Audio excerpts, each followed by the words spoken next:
Hello everyone. कैसे हैं आप सब भाई। तो मैं अविरल विश्वकर्मा आप सबके साथ उपस्थित हो गया हूं भाई। बहुत सारे इंपॉर्टेंट कुछ पॉइंट्स हैं जिन पर बात करने, जिन पर डिस्कशन करने, क्योंकि सीटेट का नोटिफिकेशन आपको पता है कि अनाउंस हो चुका है, नोटिफिकेशन आ चुका है, एग्जाम की डेट आ चुकी है कि 6 सितंबर को एग्जाम होने वाला है। तो उसके पहले हमें बहुत सारी बातों पर ध्यान देना पड़ेगा। कुछ मैसेजेस पिछली बार मुझे मिल रहे थे काफी दिनों से, सीटेट के सिलेबस को लेके कुछ संशय है आपके मन में, और क्या पढ़ें, कैसे पढ़ें, क्या सबसे बेहतर स्ट्रेटजी हो सकती है। देखिए क्या होता है, आपने देखा पिछली बार भी कई लाख फॉर्म पड़ते हैं, एग्जाम के लिए बच्चे जाते हैं, और क्वालिफाई कितने होते हैं? कुछ बच्चे, कुछ परसेंट ही क्वालिफाई हो पाते हैं। तो मतलब इतना बड़ा गैप अगर डिसक्वालीफाई वाले बच्चों में है, इसका मतलब है कि कुछ तो है बात, कुछ तो है जो सीटेट करता है अपने क्वेश्चंस के साथ, और वो बच्चे समझ नहीं पा रहे हैं जो हम रेगुलर पढ़ाई कर रहे हैं। ऐसा नहीं कोई मेहनत कम कर रहा है बट फिर भी क्वालिफाई नहीं हो पा रहा है। ऐसा रीजन क्या है? बाकी सारे एग्जाम्स हो जा रहे हैं, सीटेट में प्रॉब्लम हो रही है, क्यों? इन सब सवालों के जवाब आज हम आपको देंगे कि क्या पैटर्न है, सिलेबस क्या है, क्या चेंज हुए हैं सिलेबस में, और कैसे हम पढ़ें। हर सब्जेक्ट में पर्टिकुलर क्या स्ट्रेटजी होनी चाहिए क्वालिफाई करने की, वो भी मैं आपको आज बताने वाला हूं इस सेशन के माध्यम से। तो बने रहिए मेरे साथ, प्रॉपर तरीके से चीजों को हम एक एक करके सीक्वेंस से समझेंगे और जानेंगे। इसीलिए मैंने यहां पर आज का टॉपिक भी रखा हुआ है, कई सारी चीजों को लेकर, सिलेबस को लेकर, एग्जाम पैटर्न को लेकर, एनसीईआरटी का कितना रोल है, एनसीईआरटी में नई एनसीईआरटी या पुरानी एनसीईआरटी समझ ही नहीं आ रहा है कि कौन सी पढ़े सर, क्या चेंजेस हैं दोनों में, अंतर क्या है, मैं ये भी बताऊंगा आज आपको। ठीक है, तो पहले सबसे पहले क्या है कि जो पूरा का पूरा पैटर्न है, जो पूरा एग्जाम है हमारा सीटेट, जिसमें उसका पैटर्न क्या है, एग्जाम पैटर्न क्या है, ये समझते हैं। आप सबको पता है कि भाई एग्जाम पैटर्न दो पेपर होता है हमारा, पेपर 1, पेपर 2। पेपर 1 पीआरटी यानी प्राइमरी वालों के लिए होता है 1 से 5 में जाने वालों के लिए, और 6 to 8 में जाने वालों के लिए जो पेपर होता है वो पेपर 2 होता है। पेपर 2 में इन्होंने दो भाग कर रखे हैं, आर्ट और साइंस वालों के लिए। जो आर्ट वाले हैं वो एसएससी से एग्जाम देते हैं, और जो साइंस वाले हैं वो मैथ साइंस चुनते हैं, और उनके क्वेश्चन भी मैथ साइंस वाले आते हैं। ये तो हो गया सिंपल पैटर्न। दूसरा तरीका, अच्छा यहां पर एक चीज और जो क्वेश्चन आप लोग पूछते हो, बीएड किया है आपने तो आपको पेपर 2 देना है, और अगर आपने डीएलएड किया है तो आपको पेपर 1 देना है। सिंपली कई बार पूछते बच्चे, दे सकते हैं का मतलब नहीं होता। देने के लिए आपको मना नहीं करता कि आप पेपर 2 दोनों भर दीजिए, आपने बीएड किया दोनों भर दीजिए, आप पैसे दोगे, पेमेंट करोगे, एग्जाम दोगे, कोई समस्या नहीं है। लेकिन जब वैकेंसी आएगी तो आपको पता है कि वैकेंसी में एलिजिबिलिटी क्या होती है। तो आप जब जब जाना आपको बीएड करके पेपर 2 में ही है, पेपर 1 में आप नहीं जा पाओगे, यानी कि पीआरटी में आप जा नहीं पाओगे, तो फिर आपको पेपर 2 ही देना है, पूरा फोकस वहीं लगाना है, अलग से कोई मतलब है नहीं। ठीक है, तो आइए जरा थोड़ा सा एक पूरा एक पैटर्न बना लिया है मैंने कि कैसे काम चलेगा इस पर, तो फोकस करते हैं। पूरा पैटर्न आपको समझ में आ गया है, मैं लिख के अगर दिखा दूं यहां पे, आप अगर चाहें तो मैं लिख के दिखा सकता हूं आपको। जो पूरा सब्जेक्ट है वो डिवाइड होता है कैसे, एक तो लैंग्वेज यानी भाषा की बात करता है,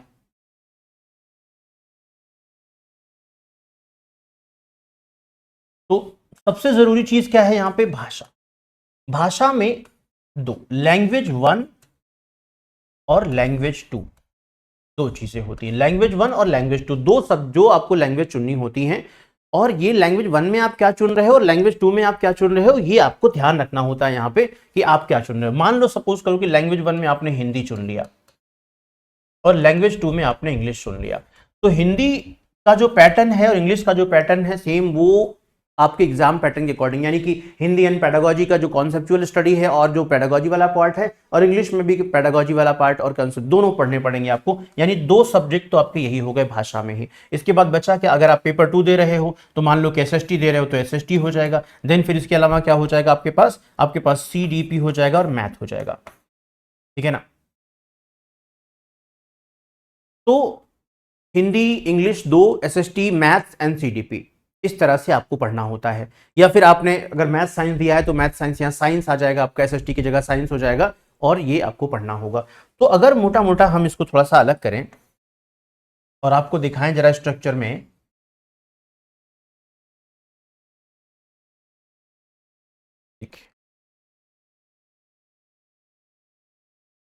अभी तक के जो सिलेबस है, पहले सिलेबस पर बात कर लेते हैं, पैटर्न पर बात हो गई, सिलेबस पर बात करें उसके बाद फिर आगे हम आपको सब्जेक्ट वाइज बताएंगे। तो अभी तक का जो सिलेबस है, जो पैटर्न है पूरा का पूरा, वो कैसा होता है अलग अलग में। सबसे पहले सीडीपी की बात करते हैं, क्योंकि सबसे ज्यादा परेशान आपको करता है, स्कोर सीडीपी बेहतर दिलवाता है आपको। 30 प्रश्न आते हैं सीडीपी के, आपको पता है, और जो लेवल होता है वो इजी टू मॉडरेट। अभी तक का जितना भी पेपर हुआ है उसमें पिछले अगर 4-5 साल का एनालिसिस में करूं तो इजी टू मॉडरेट प्रश्न आता है। 30 प्रश्न आता है, इजी टू मॉडरेट पेपर होता है। कैसे करना है इसको, देखो, थियोरेटिकल पार्ट को बेहतर करना पड़ेगा आपको। सीडीपी बेहतर करने के लिए थियोरेटिकल पार्ट को बेहतर करना पड़ेगा। जो एग्जाम्पल्स हैं, क्योंकि जो एक्सपीरियंशियल लर्निंग की बात करता है हमेशा, जो सीडीपी चाइल्ड डेवलपमेंट, चाइल्ड का डेवलप कैसे हो रहा है आपके सामान्य जीवन में भी आपने देखा होगा, बच्चे तो घर में या विश्वविद्यालय में होते हैं, उनका उनसे रिकनेक्ट करिए, उनसे जोड़िए। बच्चे का एक मानसिक विकास कैसे होता है, शारीरिक विकास कैसे होता है, और इसी के साथ आपका पेडागोजी यानी शिक्षण शास्त्र, कैसे कब क्या सिखाना है, तो उन चीजों को कोरिलेट करके व्यवहारिक जीवन से अगर आप पढ़ोगे तो ये बहुत बेहतर हो जाएगा। अगर हम थोड़ा सा बात करें सीडीपी का, तो लर्निंग थ्योरीज के जो अभी तक के क्वेश्चन आते हैं, 7-8 प्रश्न लर्निंग थ्योरीज से आ जाते हैं, जिसमें पियाजे, वाइगोस्की, कॉलबर्ग और बहुत सारी अलग अलग थ्योरीज आती हैं। 7-8 प्रश्न बन जाते हैं। इंक्लूसिव एजुकेशन से या फिर और चीजें जो है 5-6 प्रश्न बन जाते हैं यहाँ पे। टीचिंग लर्निंग प्रोसेस जो है हमारा 4 से 5 प्रश्न वहां से बन जाते हैं ना। बाकी जो ग्रोथ एंड डेवलपमेंट है 3-4 प्रश्न यहाँ से बन जाते हैं। इंटेलिजेंस एंड पर्सनालिटी से 2 से 3 प्रश्न बन जाते हैं। मोटिवेशनल एंड लर्निंग से 2-3 प्रश्न बन जाते हैं। एनईपी, एनसीएफ एंड जो आपका कंटेम्प्रेरी इशूज हैं उनसे 2-3 प्रश्न बन जाते हैं। तो इस तरह से अगर डिवाइड करें हम पूरे पेपर को, तो अलग अलग लेवल पे प्रश्न के जो प्रारूप हैं वो बनते हैं। बस इसी स्ट्रेटजी के साथ हमें इसको फॉलो करना होगा, हमें इसको टोटल प्रॉपर तरीके से समझना होगा, पढ़ना होगा, कहां से प्रश्न कैसे आ रहे हैं उनको पढ़ के समझना होगा।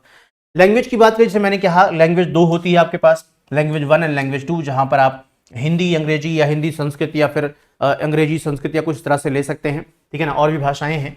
तो 2 लैंग्वेज आपको लेनी है जहां पे 30-30 प्रश्न का प्रोसेस होता है। दोनों में क्या होता है, आपको कॉन्सेप्चुअल होता है। जैसे मान लो अगर मैंने कहा हिंदी, तो हिंदी में एक तो पैराग्राफ वाला पोर्शन होता है, आपका गद्यांश वाला पोर्शन होता है। मैं इसको हिंदी में लिख दूं ताकि आपके लिए आसान रहे। गद्यांश वाला पोर्शन होता है और एक होता है इसकी पेडागोजी यानी शिक्षण शास्त्र। और सेम यही चीज दूसरे लैंग्वेज में भी आता है। अगर आपने इंग्लिश लिया हो या संस्कृत लिया हो या जो भी लिया हो, सेम पोर्शन यही है। यानी सबसे ज्यादा अगर दोनों की बात करें तो गद्यांश का पोर्शन 15 नंबर यहां पे, और इंग्लिश में भी एक गद्यांश यानी 15 नंबर यहां। 2 गद्यांश आते हैं, 8 और 7 नंबर के 2 गद्यांश आते हैं, ठीक है। तो इस तरह से जो रीडिंग कॉम्प्रिहेंशन वाला पोर्शन है अगर देखा जाए तो 50% मार्क करता है। 30 नंबर में 15 प्रश्न तो आपके सिर्फ गद्यांश से आते हैं, ग्रामर और गद्यांश दोनों मिला हुआ होता है, और बाकी के 15 प्रश्न जो है वो पेडागोजी शिक्षण शास्त्र से आते हैं। पेडागोजी ने कैसे पढ़ना है, क्या पढ़ना है ना, पढ़ाने के तरीके क्या है, शिक्षण विधियां क्या होती है, उपचारात्मक शिक्षण क्या होते हैं, इन सब से आते हैं। तो ये जो पेडागोजी पोर्शन है इसमें सारी चीजें आ जाती हैं। बाकी 15% सिर्फ पैराग्राफ से आता है। और टोटल दोनों लैंग्वेज का मिला दिया जाए तो भी वही लगभग होगा, क्योंकि इसमें भी सेम प्रोसेस होता है कि 15 प्रश्न पैराग्राफ से आते हैं और बाकी 15 पेडागोजी से आते हैं, ठीक है ना। इसी तरह बात करें हम पेपर 1 वालों के लिए ईवीएस की, तो ईवीएस में भी अलग अलग तरह से क्वेश्चन आते हैं। ईवीएस के पेडागोजी आता है, फूड, ट्रेवल, जो टॉपिक्स होते हैं वो तो अलग है।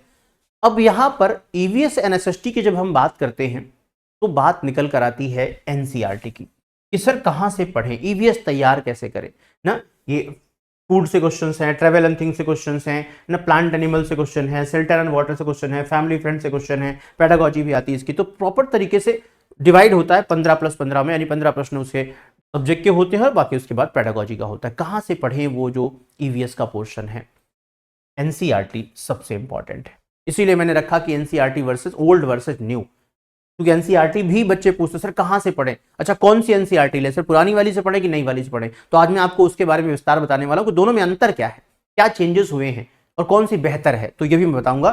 तो बात हम कर रहे थे ईवीएस की। ईवीएस में जो टॉपिक्स आते हैं, जो क्वेश्चंस आते हैं, उस किससे संबंधित, प्लांट्स एंड एनिमल्स से, जैसे पशुओं से संबंधित, पौधों से संबंधित, शेल्टर एंड वाटर से, पानी से संबंधित, प्रदूषण से संबंधित, एनवायरमेंट संबंधित, ये सारी चीजें आती हैं इसमें। और पढ़ना कैसे एनसीईआरटी से, इसके बारे में डिस्कशन अभी करेंगे हम लोग।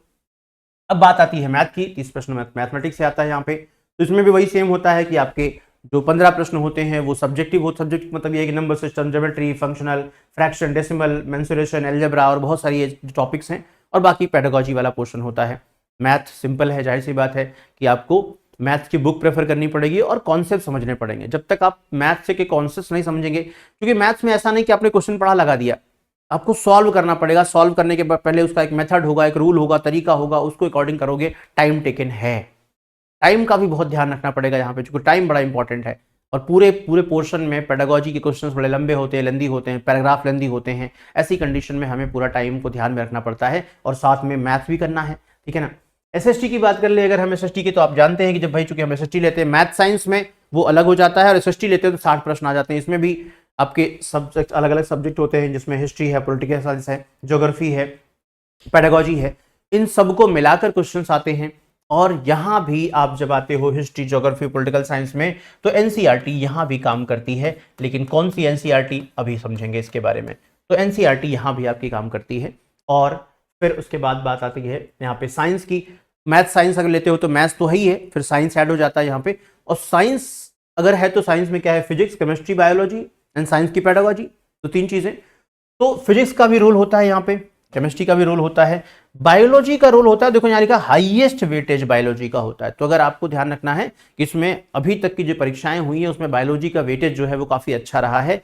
और मतलब नंबर जो गेन हो सकते हैं यहां से, सबसे ज्यादा नंबर गेन हो सकते हैं बायोलॉजी में, देन फिर उसके बाद फिजिक्स में, देन केमिस्ट्री में, ठीक है ना। अभी तक का जो रेशियो रहा है, जितने बच्चे रेगुलर जब एग्जाम देके आते हैं तो वो जो बताते हैं, तो ज्यादातर क्वेश्चन जो है आपको बायोलॉजी के ज्यादा आसान क्वेश्चन मिल जाते हैं, यानी इजी टू अंडरस्टैंड हो जाते हैं, तो आप इजीली आंसर दे पाते हो, ज्यादा सही हो पाते हैं। Then physics and then chemistry and then pedagogy, तो इसका आता ही आता है, तो पेडागोजी भी इसका काम करेगा, ठीक है ना। तो इसी चीज अब इस पर जरा बात करते हैं। हमने ये बात कर ली आपसे, कह दी बता दी आपकी कि ये तो हो गया हमारा एग्जाम पैटर्न, क्या है, कैसे पढ़ना है, पैटर्न की बात हो रही है। अब जरा बात करते हैं एनसीईआरटी में जो बदलाव आए हैं, ओल्ड वर्सेस न्यू, ओल्ड या फिर न्यू, कौन सी हुआ, क्या है बताता हूं। जो हमारी ओल्ड एनसीईआरटी थी वो फैक्चुअल ज्यादा थी, वो फैक्ट बेस्ड थी, वो जो कैरिकुलम हमारा था वो इंफॉर्मेशन बेस्ड था, उसमें इंफॉर्मेशन भर भर के थी, तो हमारे लिए बहुत अच्छी थी कि हमको बहुत ज्यादा इंफॉर्मेशन मिल रही थी। अच्छा, एनसीईआरटी का प्रयोग चूंकि हम अपने विद्यालयों में कर रहे हैं, तो जब एनसीएफ आया यानी कि नेशनल कैरिकुलम फ्रेमवर्क आया, इसने जब नया इसका प्रारूप आया, तो एनसीएफ जो है, एनसीएफ ने इसमें, क्योंकि हमेशा एनईपी बन रहा है, नई शिक्षा नीति आ रही है, नई शिक्षा नीति में कहा गया कि भाई इंक्लूसिव एजुकेशन होनी चाहिए, एक्सपीरियंशियल लर्निंग की बात करनी चाहिए। तो अंतर ये आया कि कहा गया कि एनसीईआरटी की जो बुक्स में जो इन्फॉर्मेशन है, जो फैक्चुअल है, कुछ इन्फॉर्मेशन निकाली गई बुक से। आपने पढ़ा होगा, पिछले न्यूज में बड़ा न्यूज चल रहा था समाचारों में कि मीडिया में, कि कुछ चैप्टर्स को गायब किया गया, कुछ चैप्टर को निकाला गया। हाँ, कुछ चैप्टर को निकाला गया, हालांकि वो हमारा विषय नहीं, उससे हमसे मतलब नहीं है। मतलब ये है कि अब जो नई एनसीईआरटी आई है बेसिकली वो एक्सपीरियंशियल बेस्ड हो गई है। बच्चों को उसमें एक्टिविटीज डाल दी गई हैं, चैप्टर्स को पढ़ते समय पढ़कर उनको काम कैसे करना है, टॉपिक पर बात कैसे करनी है, क्वेश्चंस कैसे निकालने हैं, अलग अलग तरह की चीजें हो गई हैं। तो मोटा मोटा छोटे बच्चों के लिए, जो छोटे बच्चों के सीखने संबंधी अगर हम बात करें, तो न्यू एनसीईआरटी काफी बेहतर कर दी गई है उनके अकॉर्डिंग, ठीक है ना। लेकिन पुरानी एनसीईआरटी में इंफॉर्मेशन ज्यादा थी, वहां पे फैक्चुअल और इंफॉर्मेशन ज्यादा था। तो हमें क्या चाहिए, हमें तो इंफॉर्मेशन चाहिए, ठीक है ना। हमें तो प्रैक्टिस तो उतनी करनी नहीं है, हमें डेटा चाहिए।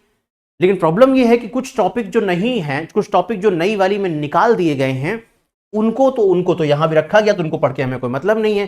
कुछ टॉपिक तो हमें समझना ये पड़ेगा कि वो टॉपिक्स जिनको निकाल दिया गया है, जिनको हमें नहीं पढ़ना है, उनको छोड़ के बाकी चीजें जो है वो पुरानी एनसीईआरटी की बेस्ट है, बहुत बढ़िया है, क्योंकि हम उन चीजों को एक पूरा का पूरा प्रोसेस मिल जा रहा था वहां पे। यहां क्या किया गया है, उसी प्रोसेस को थोड़ा सा और आसान बनाया गया है, तरीका लिखने का, समझाने का तरीका बदल दिया गया है, और हर टॉपिक के साथ कुछ एक्टिविटी बेस्ड जो चीजें हैं वो डाल दी गई है, लर्निंग बेस्ड एक्टिविटी डाल दी गई हैं, कुछ एक्सपीरियंशियल लर्निंग की चीजें डाल दी गई हैं, अलग अलग टॉपिक में, अलग अलग विषय में, जहां जैसे विषय होते हैं, विज्ञान है तो विज्ञान में उस तरह से, इतिहास है तो उसके अकॉर्डिंग अलग से। तो मोटा मोटा कहने का आशय यही है कि एनसीईआरटी को आधार बनाइएगा आप, हालांकि दोनों ही सही है, कोई समस्या नहीं है। नई वाली से आप पढ़ोगे तो ज्यादा आसान रहेगा आपके लिए, चीजें बेहतर समझ में आ जाएंगी, ठीक है। पुरानी वाली पे इंफॉर्मेशन ज्यादा थी, एक्टिविटीज नहीं थी ज्यादा, तो आपको छोड़ना कम पड़ेगा। लेकिन पुरानी वाली में समस्या ये है कि जो एक तरह का जो अननेसेसरी कंटेंट था, जो हटाया गया कंटेंट है, वो भी है पुरानी वाली में, तो हमें उसको पढ़ने कोई मतलब है नहीं, ठीक है। तो बेसिकली आप नई के साथ जाइएगा, पहली चीज। दूसरी चीज क्या है, जब चूंकि सीटेट का ऐसा कोई प्रावधान है, उसमें जो उसका जो नोटिफिकेशन है उसमें साफ साफ ये लिखा होता है कि एनसीईआरटी फॉलो कीजिए, लेकिन कौन सी एनसीईआरटी फॉलो करो ये नहीं बताते वो लोग, ठीक है ना। तो क्या होता है, मान लो कभी डिस्क्रिपेंसी होती है, कोई ऐसा कुछ हो जाता है, कोई क्वेश्चन आ जाए, कोई क्वेश्चन आपने आंसर दिया और उसका आंसर आयोग नहीं मान रहा है। तो आप जब क्लेम करते हो, हालांकि सीटेट वैसे भी नहीं मानता है, लेकिन जब क्लेम करते हो तो वहां मामला फंस जाता है कि हम किसे आधार बनाएं, किसे आधार बना के ये रखा जाए। तो वहां पे आपको पता है कि जो इस समय प्रचलन में है न्यू एनसीईआरटी वही मानी जाएगी, इसलिए हमें न्यू एनसीईआरटी को ही फॉलो करना पड़ेगा और इससे आसाम से चीजों को बेहतर तरीके से समझना पड़ेगा। तो बात समझ में आ गई। पूरा एग्जाम पैटर्न आपको मैंने बता दिया, कैसे पढ़ना है, क्या पढ़ना है, कितना पढ़ना है, ठीक है ना, क्या क्या पैटर्न होता है, पेपर 1 में क्या होता है, पेपर 2 में क्या होता है, किसमें कितने क्वेश्चन आते हैं, कैसे उन्हें पढ़ना है, क्या उसमें वेटेज होता है। हिंदी में आपको पता है, मैंने बता दिया कि हिंदी अगर आपको पढ़ना है तो भाषा में पैराग्राफ इंपॉर्टेंट है, पेडागोजी इंपॉर्टेंट है। तो भाषा में ग्रामर का उतना रोल नहीं होता है, थोड़ा कम होता है। दोनों ही लैंग्वेजेस में, चाहे आप इंग्लिश लेते हो, हिंदी लेते हो, संस्कृत लेते हो, दोनों में ही ग्रामर की भूमिका जो है 2 ही 4 क्वेश्चन मुश्किल से होती है। बट पैराग्राफ कॉम्प्रिहेंशन, तो जितना हो सके पैराग्राफ पढ़ने की आदत डालिए, कॉम्प्रिहेंशन पढ़कर उसके उत्तर निकालने की आदत डालिए, बार बार क्वेश्चन पैराग्राफ को पढ़कर क्वेश्चन देने की आदत को छोड़ दीजिए। ये सारी चीजें आपको करनी पड़ेंगी, ठीक है। एनसीईआरटी एसएसटी पढ़ना है, एनसीईआरटी में आपको जो एक्चुअल बुक्स हैं उन बुक्स को प्रॉपर फॉलो करना पड़ेगा, यानी कि अलग अलग से प्रॉपर तरीके से पढ़ना पड़ेगा। सिर्फ क्वेश्चन प्रैक्टिस करने से नहीं आएगा। सीटेट कॉन्सेप्चुअल बेस्ड स्टडी को बेस करता है, चाहे वो पेडागोजी हो, चाहे वो कोई सब्जेक्ट हो आपका एसएसटी में हिस्ट्री, ज्योग्राफी, पॉलिटिकल साइंस हो, या फिर ईवीएस के क्वेश्चन हो, या फिर सीडीपी क्वेश्चन हो, या पेडागोजी क्वेश्चन हो। कॉन्सेप्ट को फॉलो करता है, वो सीधे प्रश्न फैक्चुअल नहीं पूछता। पेन दिखाकर नहीं बोलेगा कि ये पेन काली रंग की है, बताओ पेन किस रंग की है, काली, नहीं नहीं, ये नहीं पूछेगा, ठीक है ना। आपसे घुमा के क्वेश्चन पूछता है। इसलिए हमेशा सिर्फ अगर आप ये चाह रहे हैं कि नहीं नहीं बस हम तो यूट्यूब से क्लास पीडीएफ पढ़ के, यूट्यूब से क्लास देख के कर लेंगे, क्वेश्चन पढ़ के हो जाए, क्वेश्चन प्रैक्टिस की हो जाएगी। क्वेश्चन की प्रैक्टिस जरूरी है, बहुत जरूरी है, लेकिन क्वेश्चन की प्रैक्टिस भी तो तभी हो पाएगी जब आपको कॉन्सेप्ट पता होगा। अगर आप कॉन्सेप्ट ही नहीं जानते हैं तो क्वेश्चन की प्रैक्टिस कैसे कर पाएंगे। इसलिए बिना कॉन्सेप्ट, बुक फॉलो करो, प्रॉपर तरीके से नोट्स बनाओ, जो भी क्लासेस में पढ़ाया जा रहा है, प्रॉपर जो क्लासेस में बताया जाता है उसका एक नोट्स बनाओ और उसको बार बार रिवाइज करो। आपको जब तक उसकी बारीक नॉलेज नहीं पता होगी, फंक्शनिंग नहीं पता होगी, तब तक आप आने वाले प्रश्नों को उत्तर समझ ही नहीं पाएंगे। प्रश्न ही उत्तर तो बात की बात है। आपने पीवाईक्यूज किए होंगे, आप जानते होंगे अच्छी तरह से, जो पिछले एग्जाम दे चुके हैं वो भी जानते होंगे कैसे करना होता है। तो ये एग्जाम आपकी मुट्ठी में हो सकता है, आपकी निरंतर प्रक्रिया, अभ्यास, रणनीति अगर सही होगी तो मुट्ठी में हो सकता है। और अगर ये काम करना है आप खुद से कर सकते हैं, या फिर टेक्स्ट बुक आपको ये करके दे रहा है। हमारा नया बैच स्टार्ट होने वाला है, विजेता 2.0, जो कि सीटेट के लिए स्टार्ट होगा प्रॉपर तरीके से, और सीटेट के सारे सब्जेक्ट को बेहतर तरीके से आप तक पहुंचाया जाएगा, पढ़ाया जाएगा आपको। इसके लिए आपको 249 रुपये में 1 महीने का सब्सक्रिप्शन आपको मिल जाएगा, 529 रुपये में 3 महीने का, और 1799 में 12 महीने का सब्सक्रिप्शन मिल जाएगा। तो आई होप सीटेट के लिए 529 रुपये में 3 महीने का सब्सक्रिप्शन बहुत बेहतर है। ये आप यूटिलाइज कीजिए, इसको फॉलो कीजिए। डिस्क्रिप्शन लिंक में दिया गया है, इसी डिस्क्रिप्शन में लिंक जो है मिल जाएगा आपको, वहां से आप इसको ले सकते हैं, या फिर आप इस नंबर पर मुझे व्हाट्सएप पे मैसेज या कॉल करके भी परचेज कर सकते हैं। लेकिन हाँ, क्योंकि सीटेट इंपॉर्टेंट है, बिना सीटेट को आपको किसी भी टीचिंग एग्जाम्स में मुश्किल है जाना, तो इसलिए सीटेट क्वालिफाई करना भी ज़रूरी है। और कैसे होगा आपको पता है, मैंने पूरा पैटर्न बता दिया है। तो पढ़िए, समझिए, मिलते हैं आपसे क्लासेस में। प्रतिदिन सुबह 9 बजे क्लास होती है और इसी चैनल पर होती है सुबह 9 बजे। तो आपसे मिलेंगे वहाँ पे, कॉन्सेप्ट समझेंगे, चीज़ों को प्रैक्टिस करेंगे, और क्लास तो एप्लीकेशन पर हो ही रही है। तो धन्यवाद।